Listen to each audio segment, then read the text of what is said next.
Assalamualaikum warahmatullahi wabarakatuh. Perkenalkan, nama saya Yosef Beri. Saya dari mahasiswa Universitas Nahdlatul Ulama, program studi manajemen dari Fakultas Ekonomi dengan NIM E104024. Di sini saya akan membacakan tentang matkul Islam Nusantara tentang jelaskan bagaimana kajian fikih yang berkembang di Nusantara dipengaruhi oleh konteks budaya dan tradisi lokal. Berikan contoh spesifik penerapan fikih lokal yang masih relevan hingga saat ini. Saya akan membacakan soal dari nomor 1 tersebut.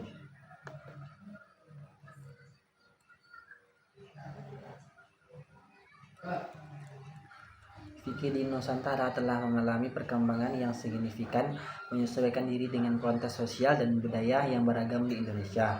Kajian tentang fikih di Nusantara tidak hanya mencakup aspek hukum Islam yang klasik, tapi juga bagaimana fikih tersebut berinteraksi dengan kearifan lokal dan tradisi yang lama adanya. Metodologi fikih Nusantara misalnya mengakui pentingnya uruf atau adat istiadat setempat dalam menentukan hukum selama tidak bertentangan dengan prinsip syariat. Ini mencerminkan pendekatan yang lebih inklusif dan fleksibel terhadap fikih, memungkinkan adaptasi dengan kondisi sosial yang berubah-ubah. Contohnya itu seperti zakat dan wakaf tanah di desa.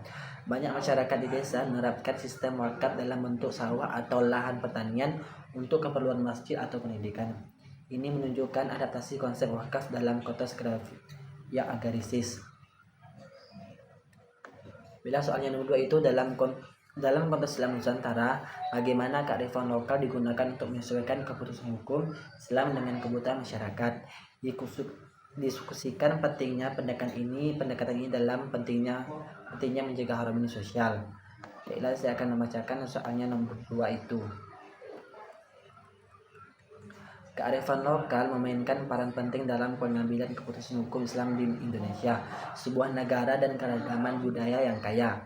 Kearifan lokal atau nilai-nilai dan praktik yang berkembang dalam masyarakat tertentu seringkali diintegrasikan dalam interpretasi dan paparan hukum Islam untuk memastikan bahwa keputusan hukum relevan dengan konteks sosial dan budaya setempat. Proses internalisasi syariat Islam dalam kearifan lokal telah mendorong pertumbuhan Islam yang berakar kuat pada dasar budaya masyarakat Indonesia. Tahap institusionalisasi hukum Islam juga memberikan ruang bagi nilai kearifan lokal sebagai salah satu pertimbangannya. Soal nomor 3 yaitu sebutkan dan jelaskan 3 tantangan utama yang dihadapi Islam Nusantara dalam menghadapi globalisasi dan radikalisme, dan bagaimana pendekatan Islam Nusantara mampu menjadi solusi atas tantangan tersebut. Baiklah, saya akan membacakan itu di sini ada 3. Islam Nusantara menghadapi berbagai tantangan era globalisasi dan meningkatkan pengaruh radikalisme. 3 tentang utama yang dihadapannya yaitu penetrasi ideologi transnasional. Ideologi tradisional seperti Wahabisme dan bentuk radikalisme lainnya seringkali tidak sejalan dengan nilai-nilai Islam Nusantara yang mengutamakan harmoni dan akulturasi budaya. Ideologi ini cenderung membawa interpretasi Islam yang kaku dan literal sehingga berpotensi memecah belah masyarakat lokal. Pendekatan Islam Nusantara sebagai solusi. Islam Nusantara menekankan wasatiyah, moderasi, dengan mengedepankan Islam yang ramah, inklusif, dan menghargai keberagaman budaya. Pendekatan ini mampu meredam infiltrasi ideologi yang memaksakan homogenitas. Yang kedua itu erosi nilai-nilai lokal di era globalisasi. Globalisasi seringkali membawa arus budaya asing yang dapat mengikis nilai-nilai lokal, termasuk tradisi Islam Nusantara yang kaya akan kearifan lokal. Generasi muda misalnya lebih terpapar pada budaya digital yang cenderung individualistis dan mengabaikan tradisi. Itu pendekatan Islam Nusantara sebagai solusi. Islam Nusantara mengintegrasikan ajaran agama dan dengan tradisi lokal, menjadikan lebih relevan bagi masyarakat.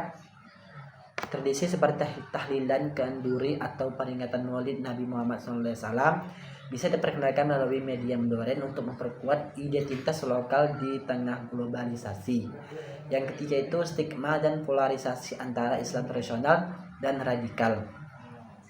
Islam Nusantara sering disalahpahami sebagai bentuk Islam yang tidak murni atau terlalu kompromitis. Di sisi lain ada polarisasi antara kelompok yang mengusung Islam tradisional dan mereka cenderung mengadopsi paham radikal yang memicu konflik horizontal di masyarakat. Pendekatan Islam Nusantara sebagai solusi. Islam Nusantara mengedepankan dialog antar umat Islam dan lintas agama dengan landasan budaya lokal yang toleran dan inklusif. Pendekatan ini mendorong terciptanya ruang diskusi yang membangun untuk meminimalkan konflik dan menumbuhkan persaudaraan sesama manusia, ukhuwah insaniyah.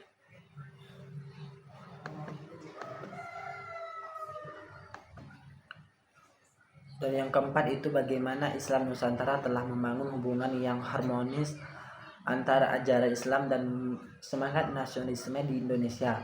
Berikan contoh nyata peran ulama atau santri dalam memperkuat hubungan tersebut.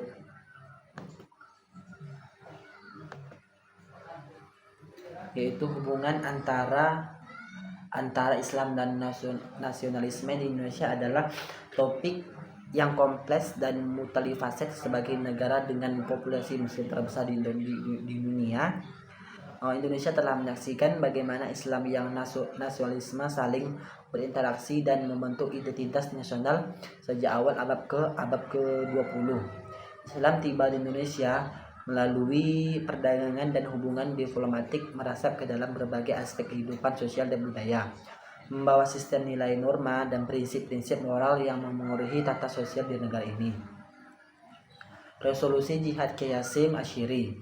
Contohnya ini yaitu Kiai Hasyim Asy'ari, pendiri Nahdlatul Ulama NU, mengeluarkan resolusi jihad yang memutuskan bahwa membela tanah air dari penjajahan adalah kewajiban agama. Fatwa ini memicu perjuangan heroik dalam pertempuran Surabaya pada tanggal 10 November 1945 yang kini diperingati sebagai Hari Pahlawan.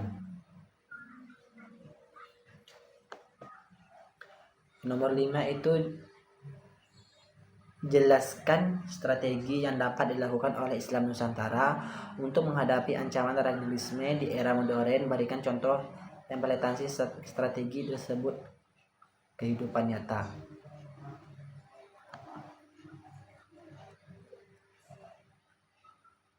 Yaitu satu, memperkuat. Sehingga itu Islam Nusantara dapat menghadapi radikalisme dengan menanamkan nilai moderasi, wasatiyah melalui pendidikan moral dan non formal. Pesantren berdasar dan sekolah umum menjadi tempat strategis untuk menyampaikan pemahaman Islam yang inklusif dan anti radikalisme infiltrasi. Pesantren Aswaja Al-Sunnah wal Jamaah. Banyak pesantren di Nahdlatul Ulama menggunakan ajaran Islam dan toleran seperti pesantren Tebu Ireng Jombang yang mengintegrasikan pendidikan agama dengan pendidikan umum.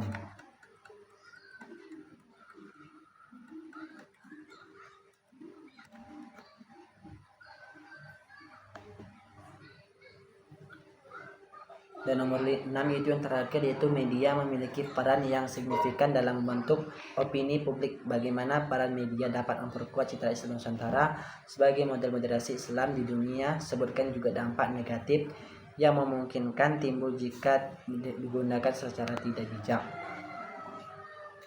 Baiklah, yang terakhir yaitu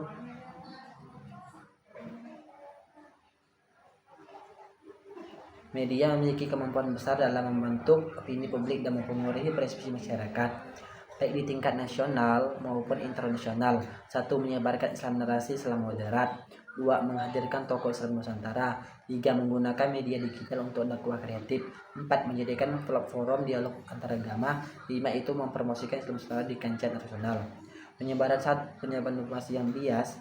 Media yang tidak memahami konteks Islam Nusantara dapat menyebarkan informasi yang salah satu bias yang berpotensi menimbulkan kesalahpahaman.